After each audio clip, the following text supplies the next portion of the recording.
All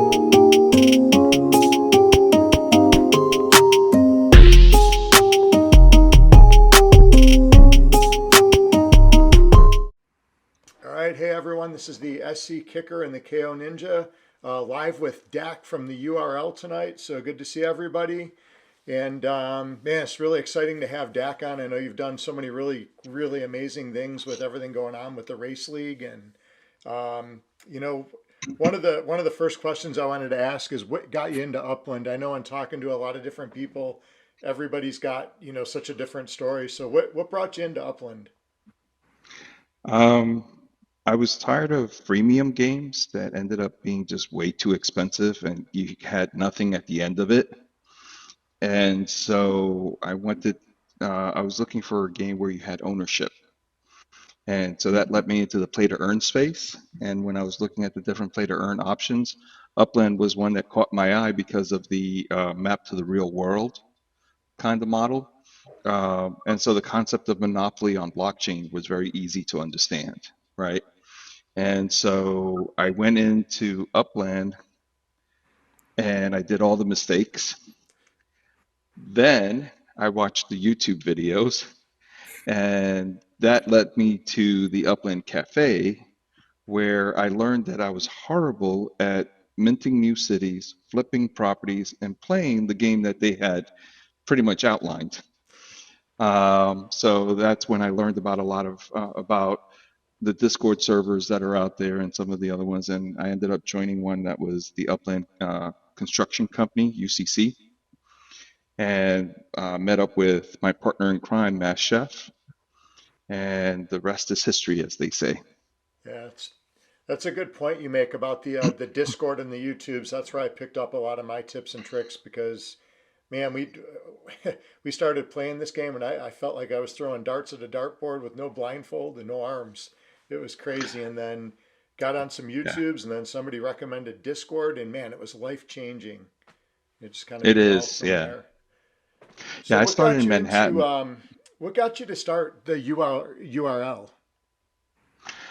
So as I mentioned, I was with UCC, the Upland Construction Company, and we had been working on different things. And one of the things that I was looking for and was very cognizant of was the idea of what we were coining as metafacturing, the idea of being able to use Spark for manufacturing.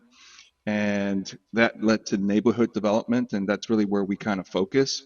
Well, neighborhood development really, like what do you do with neighborhood development? Now they're finally starting to do like the neighborhood ratings and all that, but in the past there was nothing. It was just, people creating neighborhoods and nodes and things like that. And so one of the things I thought about was, well, how do you create more community engagement? And well, cars were starting to be talked about. Well, as fast forward to like January, late January, early February, and I start looking into the UDN, and I start talking to Martin, the manager for the UDN, Marcho, and we're talking about like containers for being able to do Spark management and things like that, and he mentioned something like off the cuff, right? It's like, oh yeah, and like the NFTs are going to have stats and things like that. I'm like, wait, NFTs are going to have what NFTs? He's like, like cars and things like that. I'm like, wait, you mean that's already like out of it, like there? Like you guys already mapped that out? He's like, yeah, we've done a lot of work on cars. We just haven't released it yet. And, and it's going to kind of build out from there.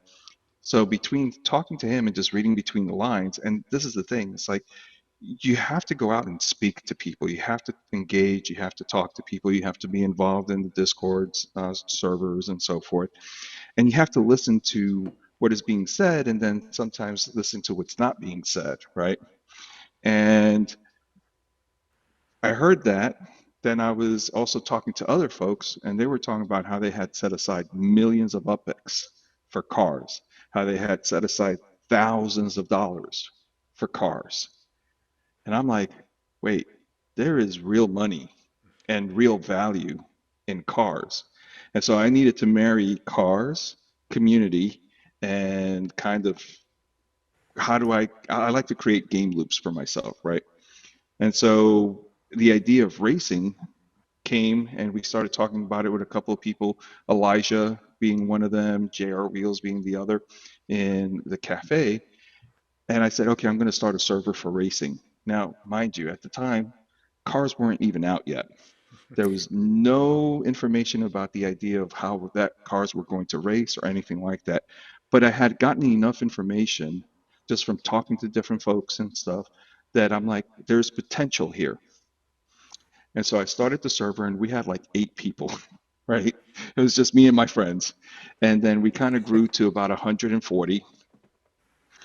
And then we got Jeremy to come in. And Jeremy is the product manager for Upland Racing.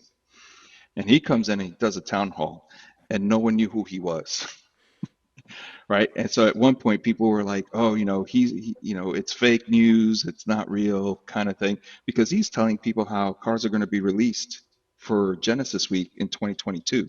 Hmm. Meanwhile, no one had even heard that cars, like people were thinking Q3 2022 kind of thing, maybe Q4. And so to hear that cars were going to be coming out a month later, everyone was caught like unawares, right? And so he came on and we started talking about racing and how it would work. And this was really early on. They weren't sure about how the product line would work, how the functionality would work, but he was very transparent. He was, engaging. He really kind of enjoyed what he was doing and he was really excited about it. And I think that excitement helped URL blow up. And so that's where the Upland Racing League came from, is just talking to different people, seeing what's available, thinking through what the possibilities are, and then just finding the right person to like that match. Awesome. Man, I that's I think that's so cool and inspiring. Like, there were no cars, there were no racetracks. This was just all. I mean, you guys were putting things in place before any of this existed. So I mean, that's just you know looking into the future and planning ahead and entrepreneurship at it at its finest there. So I I I really admire that. I think it's really cool. Yeah, Thank I you. think Yeah, that's no, really it, amazing. I think you've got a real vision for it, and I think that's really the great thing about Upland.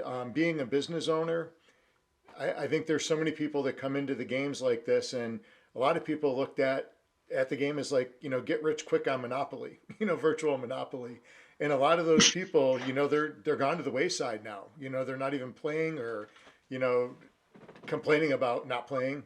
And I think it's really exciting from a business owner perspective that you could actually come in, and if you have some kind of vision, you could run with it in any direction that you want to go. And with the cars, did you have anything to do with racing or anything like that in your regular life, in real life? yeah, I like cars. I like watching different racing. Actually, what was funny is I think I had just finished a season of the Formula One series on Netflix, right? And so I was all pumped about Formula One and like, yeah. And so um, it, that was kind of it, really. It wasn't like I had this great big thing. And one of the things was I didn't want to create a racing kind of element. I wanted to create a marketplace where different folks could come together. So I wasn't coming at it from the idea of that I was going to be the racing guru. I was coming at it from the idea that this is going to be a big economic model for Upland, and I want to be a part of it. And I want to bring everyone, I want to bring the vendors, I want to bring the sponsors, I want to bring the drivers, I want to bring the race commissioners and the track owners, I want to bring community people, I want to bring promoters and all of this. I want to bring them all together in one place where we can kind of talk about racing and how people might be involved. The garage owners, the modifiers, the paint shops. I want to bring them all together in one place. Yeah, I think it's really exciting, and I still remember when we got involved with the event done in Creedmoor, and I know you were a big part of this, and it was such a great event. Cars were brand new, you know, Yeah. probably 99% of the people didn't even have cars, and there was No, a race going on, and to make it even better, the proceeds went to charity too, which was really yeah, we great to see raised, that you can yeah. get out here and have fun with this stuff, but it also goes to a really good cause too. So I like that aspect too, at the giving back. Yeah, and we were able to raise $5,000 for the Child Mind Institute. And what was great is we did it through endowment, so you could actually see the transactions. It's all public ledger, right? So it can be audited and everything, and it can be seen how it was donated to the Child Mind Institute. Um, I've seen, Slav has been on in Creedmoor showing off some of the modifications and everything that he's been making to the track there, and uh, and so I was talking to Thank Me Later about the skins, right, that he had from that auction, and I was one of the winners. I was very excited to be able to win because I didn't have an S1R, so I couldn't race, but I was able to race in that instance, right, and so that was a lot of fun. And so I'm looking forward to like the next evolution of okay, people were able to race and participate in everything else that happened. But one of the big draws were those skins for the layer two model, right? And, racing, I'm very much focused in the blending of layer one, layer two. Like I know a lot of people were like, oh, just create your own race league in Unity or Spatial IO or whatever. I always wanted it to be very much connected to layer one. I wanted to be in layer one because I knew that was going to be a possibility down the line. And so I could have been a lot more like patience is important, but you also have to be aggressive. So aggressive patience. I like It that sounds term. like a right. It sounds like a Zen technique, right? Yeah, yeah, definitely, definitely. Well, this is a really exciting and big week for you coming up with the race league actually kicks off this week. Yeah, our first race, pretty much almost a year later, we're having our first official race of the season. It is the Genesis Loop, of course. So for the Genesis Race League, we will use the Genesis Loop, and it's being sponsored by the Genesis Node Group, right? By Udo, so the Upland Development United Group. So it's exciting to see them be part of it. So there's a lot of Genesis, and you know, while we're starting this week, we're going to end the first season at Genesis. Yeah. So there's a lot of connections. Yeah, that's going to be really cool. It was awesome the way that that worked out, that it's going to finish in Vegas, and I know a lot of us will be in Vegas, so that'll be really exciting. So now the first race kicks off this Friday, I believe. Friday, 2:30 p.m. Eastern, 6:30 p.m. UTC, which I guess would be uh, 6:30 p.m. So 18:30 UTC. Okay. Oh wait, And no, where no, can people 2:30. watch this? Yeah, yeah, 2:30. Yeah. yeah, 2:30.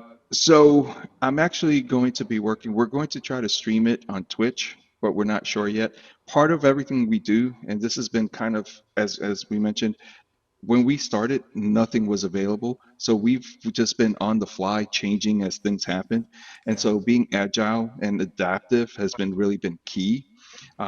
And I never write anything in stone, right? It's always like, this is what we're trying, we're experimenting with this, because I don't want to give the false impression that we know exactly what we're doing. Yeah. Really, right now, we're experimenting. And so one of the things we're going to try to do is figure out how to stream it on Twitch, maybe put it up on YouTube.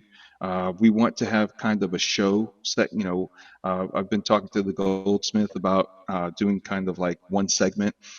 Really, like when I think of shows, I think of segments, and so I'm thinking like a 5 or 6 part segment series, show where you have the three races. So each of those is a segment. You have an intro segment, you have an outro segment, and you have a man on the street kind of segment, right, where the Goldsmith can do interviews with people Hmm. and so forth. Very So cool. and then that's about an hour. Awesome. Where do you envision this going, like in the future? Because this is the first real league for 8 weeks. Where do you see it going? Is there going to be different leagues for different types of cars, or where do you see it going long term? So I we want to be the top tier league. So we want to be the S1Rs. One of the things that I do know is that S1Rs, a lot of people who own S1Rs once the idea of damage comes in and mileage comes in and everything else, they're like already saying, oh, well, we won't race our cars once damage comes in because they're so limited, right? There's Yeah. only a total of 50 of them, and we have Yeah. 10 of them racing. Well, we have a backup of two, right? So we have 12 of the 50 are involved in the league, and so the people who own them, they're expensive. They want to make sure these NFTs continue to hold their value. And obviously, if the NFT is damaged, right, just like Yeah. a Magic the Gathering card, if it's lightly played, it loses its near mint value, Yep. right? Yep. So, same thing with these NFTs. So, I think that what's going to happen is right now we get to enjoy a Champions Cup level of S1Rs, but then in the future, we might just be doing S1Es and S1s instead of S1Rs, right? Yep. Because they're more plentiful, people will be more apt to race them. And with sponsorships, if you're able to earn a million upix a season kind of thing, then it might be worth it to race an S1 in this kind of league, right? And right now, with sponsorships that we have, thank you, we are able to do over 500,000 upix per race Oh, that's in Wow. fantastic. prizes. Man, That's Yeah, that fantastic. that is so cool, and it's exciting to see a year or probably more than a year's worth of work kind of building up to this first season. So I mean, congratulations. That's awesome. Um, thank you. and what kind of future things do you see coming with the this driving different economies within Upland, different sources of revenue? Like what's kind of your what are some things that you know for sure, and then what are maybe some maybe some crazy things that might happen in the future? I, well, one, I'll say I don't know anything for sure, right? Because Yeah, the Upland has been very clear, and they always, you think they're going left and then they go right. So I'll never true. take anything for granted. But having said that, I think that there has definitely been a very deliberate direction in the way Upland has been going. Talking to different folks at Upland, listening to the AMAs and the quarterly meetings, the town halls they have. There's a couple of things. One, I mentioned earlier that the URL to me is more of a marketplace than just a league. And the idea behind that was being able to bring in what I think are going to be future meta ventures. So garages, right? Repair stations, modifying stations, whether it's skins like what Slav did for with Upix World for Creedmoor, or just paint jobs, whatever it might be, right? I think that they're going to be good businesses. Another business that we believe will definitely be part of the future. We don't know when, is transportation. So, these race cars, we were talking about how no one wants to put a lot of mileage on it. Well, even if it's a S1, you're still not going to want to put a lot of mileage on it because it affects the performance. And so people will be transporting their, just like you do in real life with the trucks and everything, and people transporting their, they have the whole kind of like race operations that transports. We see that being part of the business model. The other thing that I think is going to be very much involved, and we've seen it already with the Creedmoor, we see it with some of the things that are happening in Upix World with like the URL, we're talking about the URL arcade, right, where we create layer two experience. And then being able to use that layer two and kind of the revenue model that Upix World has created, where the owners of the tracks or the way it's working out and what I've talked to the race commissioners about, especially now that they've introduced the idea of being able to create racetracks, there's going to be an individual owner of the track. But many of the tracks that are qualified in URL have a much higher standard than just being able to create a track in Upland. So Upland made it possible for everyone to create a track. URL made it very difficult for just anyone to create a track. So there is a big difference, right? And so most of the URL tracks have ownership teams, right? And so they usually have like a consortium of owners of the properties. That was going to be kind of difficult for me to be able to create a URL experience where we can do revenue distribution to a bunch of different owners over a bunch of different tracks, right? Right. Yeah. Now, with the way that Upland has kind of released the functionality, it actually makes it easier for us to be able to say, okay, we will do rev share with the owner of the track, and then the owner of the track will do whatever it is they want to do with their ownership group or their Mm. node or their neighborhood project, right? So, for example, Hyde Park Ninjas, you guys develop a track. Let's say SE Kicker submits the track, it gets approved. Now, whenever we do any of the, when we put that one into the arcade experience, we'll do the rev share directly with SE Kicker, and then SE Kicker will have whatever arrangements he wants to have with the track owners or the neighborhood, and so give him power to incentivize his group of engage of community members and so forth. And so I do like it. It makes it easier for me to manage. It gives more power to the owners and the people who are organizing all this because, as you guys know, doing any of this takes a lot of work, Yeah. and I think that it there's definitely a lot of possibilities there. So those are just three examples of I think where this is all going, but there's so much more to it than just that. There's Yeah. advertising opportunities, there's decor options, there's uh, heck, city planning and logistics management. I mean, you know, there's a lot of different elements. I think once containers really become a thing within the UDN, in terms of like being able to really kind of set aside digital assets and be able to manage digital assets for other people, I think logistics and logistics management will be a really key part of racing economy. So I think there's a lot of different ways that it could be managed. Yeah. You mentioned transportation, and I really hadn't thought too much about that until Upland dumped all the packages all over the place. And man, it hit me that day. I was like, yep, transportation makes sense now. So Did you move your packages before you have to pay for transportation? I've started moving them. They were all over the place. So I'm still in the Yeah, process. I didn't think about it until someone was talking about it, and I'm like, okay, so now I'm gonna have to make sure I have all of my Halloween decorations in Creedmoor, all of my Christmas decorations in Portage Park, all Yeah. of my this or that in this name. Like, if there's a neighborhood that's known for a particular type of decoration, I want to make sure I have my decorations in those neighborhoods. Yeah. It's crazy. I Yeah, was just most trying to get them isolated to one spot just so I knew where they were. definitely. Yeah. Oh man, It's well, crazy. that's super cool. All those things that you brought up really, I mean, really sparks, man, so many conversations and possibilities for Oh the yeah. future.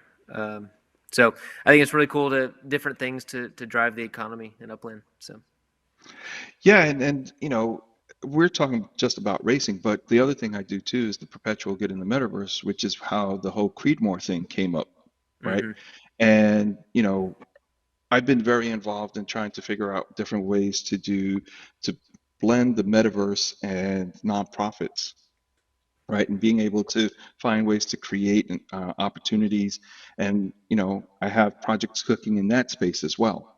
So hopefully you guys will be hearing a lot more about that in the near future. Awesome. That sounds great. I don't know if you saw it. We did a thing with TML on the Property Experts channel on Thursday. I was down in Tennessee, and we happen to be doing a charity event. It's going to be Chokes for Charity while we're in Vegas. And so we've got, two great charities. We've got Tap Out Cancer. And then I think the other one that Jim is running is the Preventing Soldier Suicide. So it's, two different causes there. So it's really exciting. I know we Yeah, have a it's goal to awesome. raise what 50,000 for that, 25,000 apiece. Wow. Yeah, so Big money, yeah, big money. shooting for yeah, the they set stars.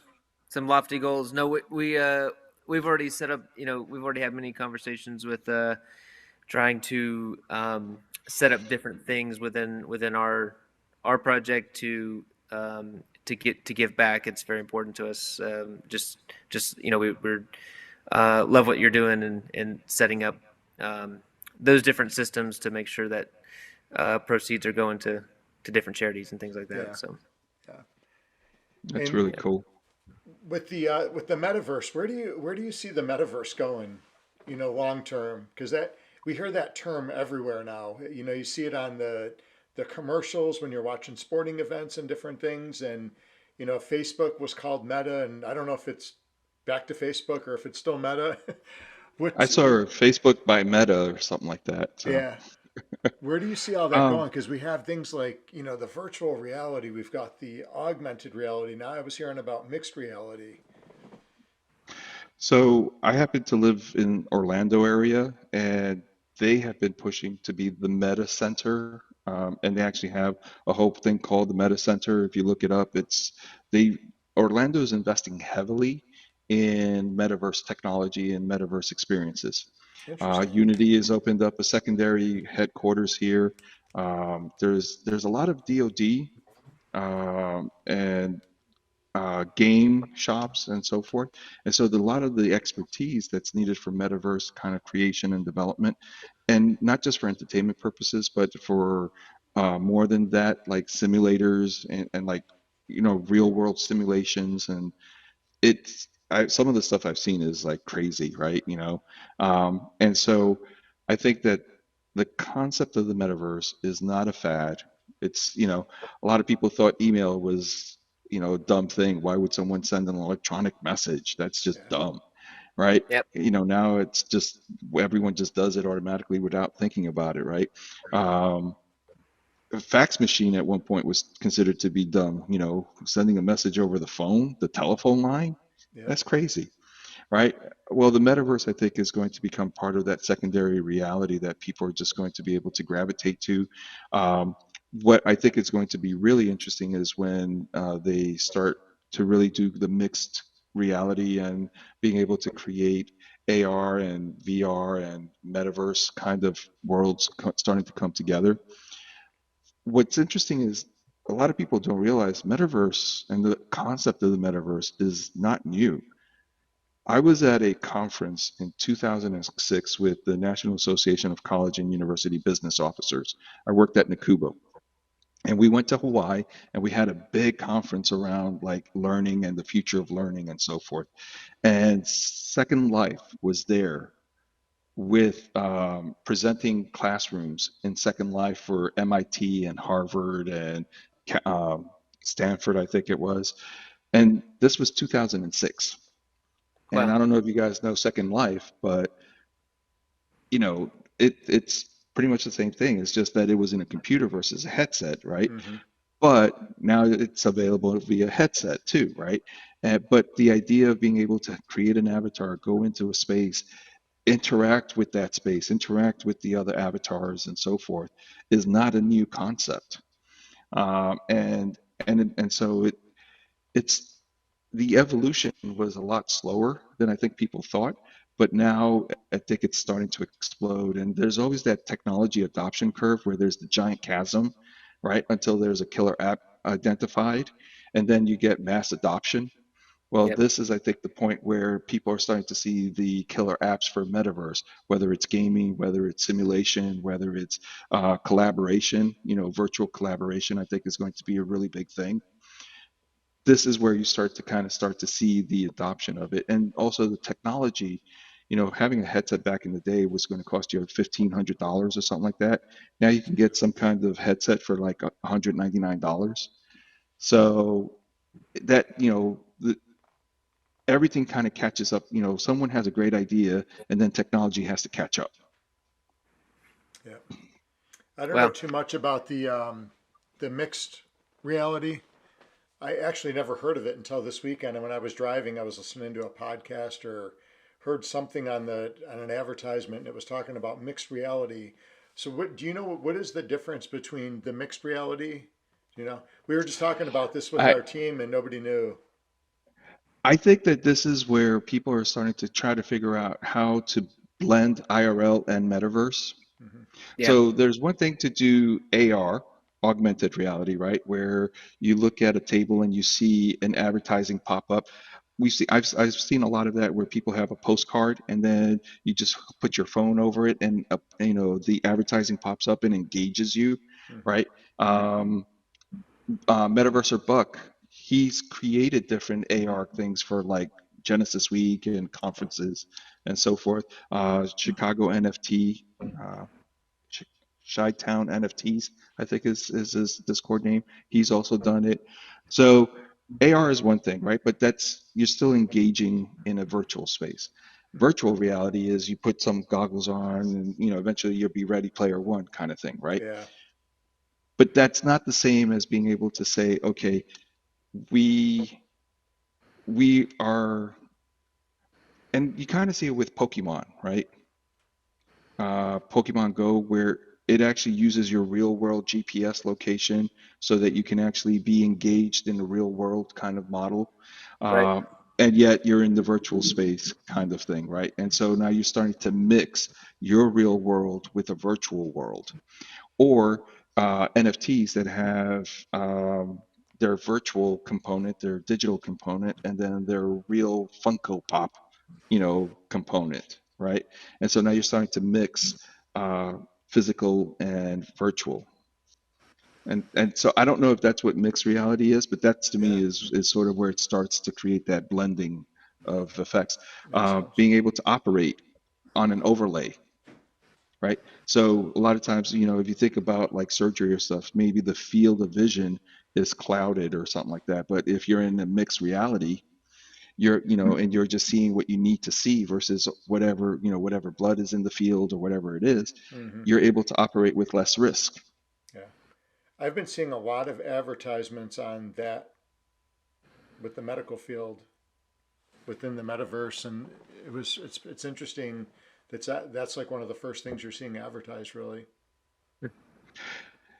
Yeah, and I think part of it is because I think the medicine has really kind of been pushing a lot of that.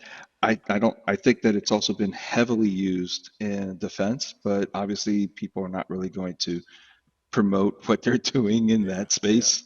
Right. Right. But uh, like I said, I have friends that work in kind of the sim environments for DoD and Department of Energy and things like that, and it really is interesting to see how much they invest in trying to create real world simulations for either training or for engaging remotely. yeah. Yeah. It's crazy. Because think about if you're trying to defuse a bomb remotely, the tactile nature of it is so important. If you're trying to defuse a bomb and all you have is a video, or even if you're in a 3D environment but you don't have the tactile element of Yep. it, like sensory, I know been a lot of work in trying to create more sensory kind of engagements, whether it's auditory.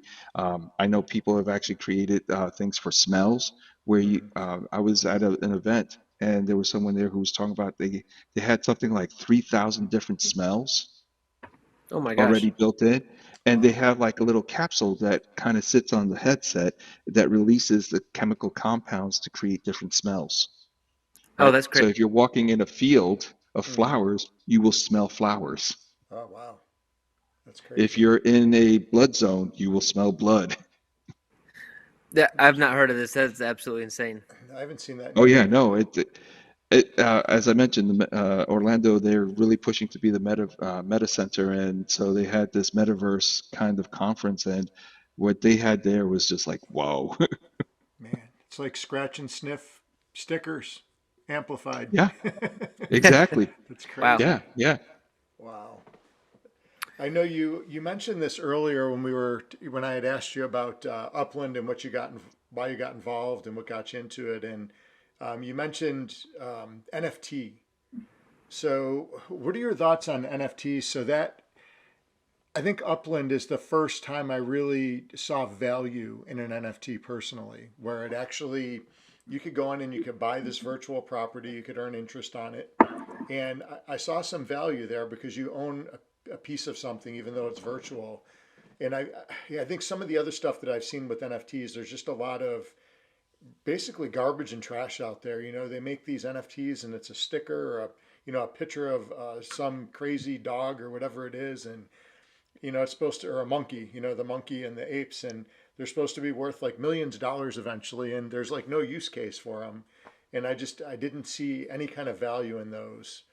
And I've had friends that have bought some and got burned on them, and I think that was the biggest thing that kind of shied me away from NFTs until Upland, and I saw a little bit of value, and that's kind of why when we started to get involved with Hyde Park Ninjas, we want to make sure that the NFTs are made to where they're functional, and I think that's really important.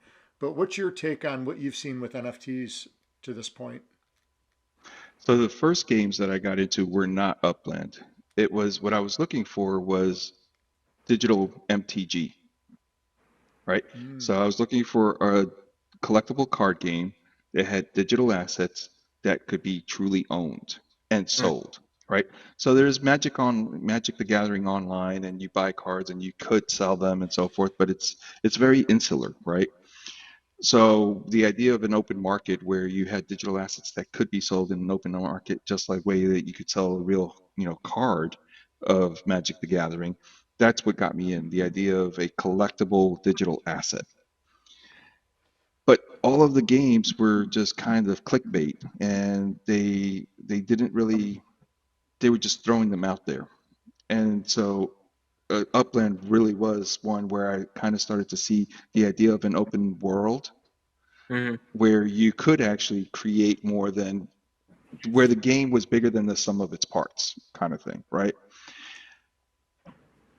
To this, I still think that NFTs got a bad rap because of the early creators, where they just went for high marks, high quick return on mm, investment.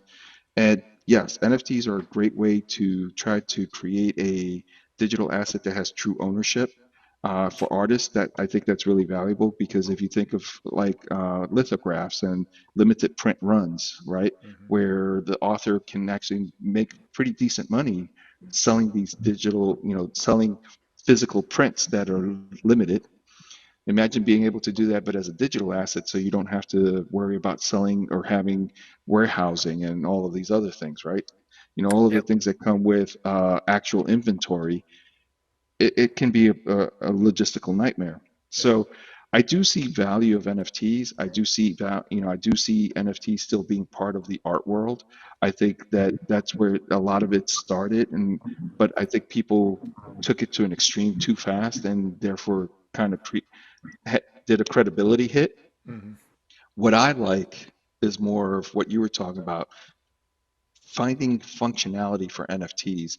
And I've talked to different people, and there's some folks out there who are starting to look at NFTs in more of the idea of this is a non-fungible token that is associated to a blockchain on a public ledger that will create a log of the transactions that will create smart contracts that can be used to kind of ensure certain mechanics happen, right?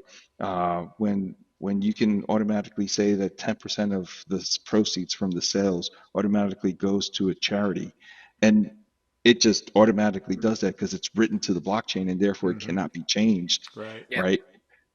That creates a trust, a public trust that no other asset can do. And I think that that's what people are slowly going to learn more and more about is that the non-fungible tokens and the blockchain and smart contracts and the technology associated with them are going to be able to create um, experiences and digital identifiers that will work better in some cases than some of what we have today. Now, is it going to replace passports or something like that? I don't know. I think that there's still a lot of concern around the security because it's Yeah, public. Does that mean it's not secure? right. Obviously, that's not the case, but there's still a lot of concern around that. And then when you hear of all of these different cryptocurrencies being hacked, well, what people don't realize is the blockchain was not hacked. It was the business layer operations layer that was hacked, not the blockchain. Yeah, yeah, it's crazy. So I think Yeah, that NFTs will definitely continue to evolve, and I think people will definitely start to learn the value of true digital ownership. And I know a lot of people have moved away from using the term NFT to using true digital ownership because of the bad rap it got early on. yep. Yeah, that's one of the things that we really set out to do is to make the NFTs valuable and have function so people can see like the proof in the pudding. And I know with our game with the Hyde Park Ninjas, that is one thing that we're going to make sure that happens. And like you said, when you're we're going to have specific quests that are for charity. So if somebody is playing that specific quest, it's going to be tied to that charity. So it's great that all of that proceeds goes to that cause. I think that's really valuable.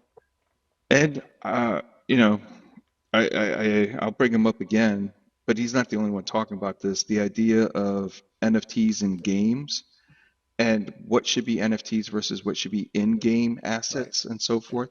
I'm part of a group of a new game that was out called Avalon the Druids by Danu Yep. Games, and I really like the way they did it, where there's a lot of in-game assets and not many NFT assets, Mm-hmm. right? So the NFTs have value and they support the game, but the game is still what drives, Right. the engagement.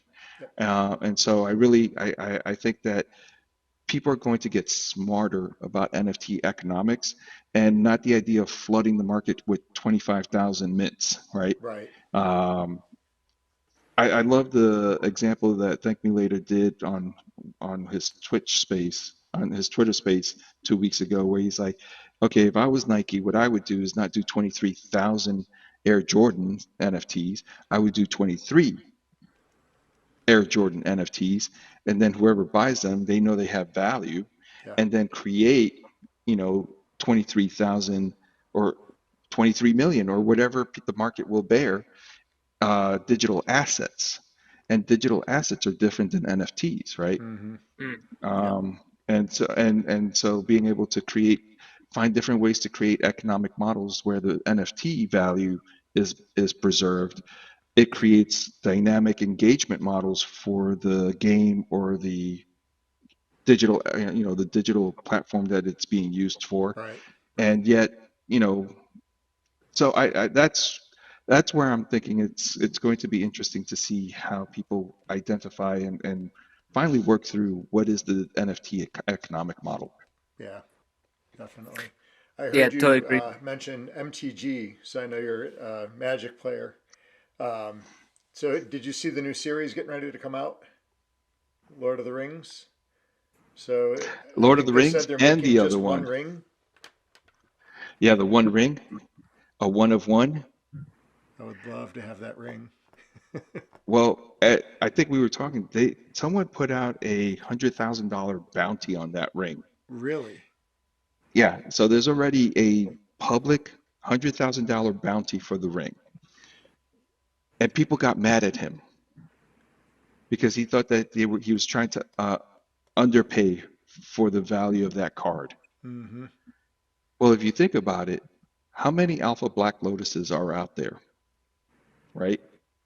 And how much did the last two PSA 10s sell for?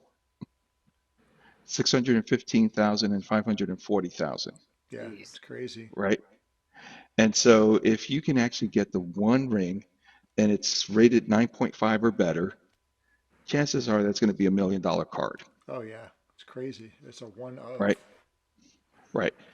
Yep. So yeah. Anyway, I'll be buying some we packs. So I think well, TML good said he's luck. going to buy just one pack, but he's never going to open it.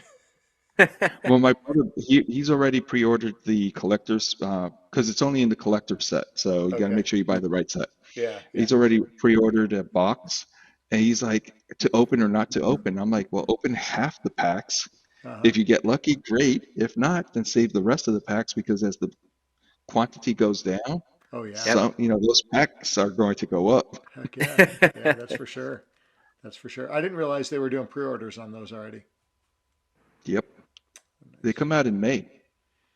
Yeah, it's coming quick. Man, it's coming quick. Yeah, and pre-orders are selling out Wow. I because gotta get your on that local this week. TG, yeah. So anyway, enjoy that. Yeah, yeah. Well, I know we got to be, we want to be respectful of your time, Dak. We really appreciate it. I had two rapid fire questions, unless Mr. Stryker, unless you had anything No, go else. ahead. Go ahead. Just to kind of wrap up, Dak, if you, we are lifelong martial artists and we're creating the Hyde Park Ninjas. So, do you have any previous martial arts experience? If so, what was it, and what was your favorite part about it? And then the second part to that is what's your favorite martial arts movie? Oh, okay. I love martial arts. I took Shotokan for a little while. I wasn't great at it. Well, I really enjoyed it. I just was never a fighter. So, uh, I also like the Brazilian Jiu-Jitsu. I think that that's actually a pretty cool kind of fighting style. Jeet Kune Do, obviously, I think the idea of speed and striking as a defense model, I think it's kind of interesting. Myself, I really don't do a lot of all of that, but I love all of it, right? And so it's funny Yeah. because SEK, when I met him, we started talking about different things, and you know, like the Filipino stick fighting, I think is really cool. Yep. And I remember when you said you were going to do knife, and I'm like, is it Filipino or Brazilian? And you're like, wait a minute, what do you know? And so I do really enjoy it. I haven't really done a lot myself.